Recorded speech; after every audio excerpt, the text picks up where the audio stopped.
Hi mga ka-neighbors, a day of my life sa kababaeng Tambok, Malaagan.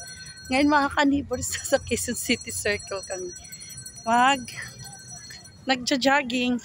Sir, lumingon ka naman sir.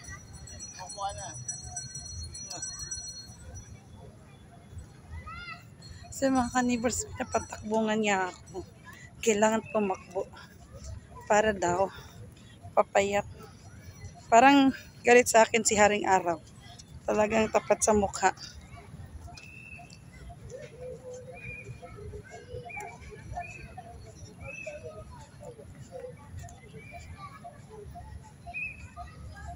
So yun mga ka-neighbors,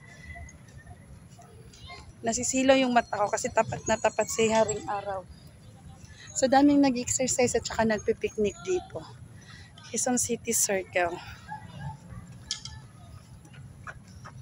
And take note, wala akong. Sabagay hapon naman.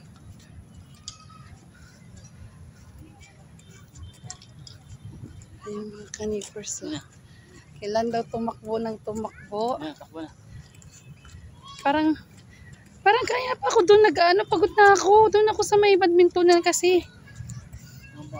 So may ma-exercise bang reklamador? Siyempre meron. At ako yun. I-walking ko lang to kasi para hindi ako mabigla. So, nag-walking ka kanina pa? Hindi, nag-gym lang doon.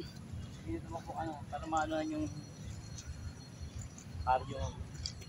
Ay, super basa yung likod. Super pawis. So, kailan daw tumakbo mga ka-neighbors? Tumakbo ka, hindi. Ang dami kailangan maging physically fit tayo kasi mahirap na magkasakit. Ang hirap na magkaano mga ka-neighbors. So, tatakbo ako ng isang round na walang tigil. Ayan mga ka-neighbors. So, ayan mga ka-neighbors. Piplex ko lang yung costume namin. I think we're same shoes.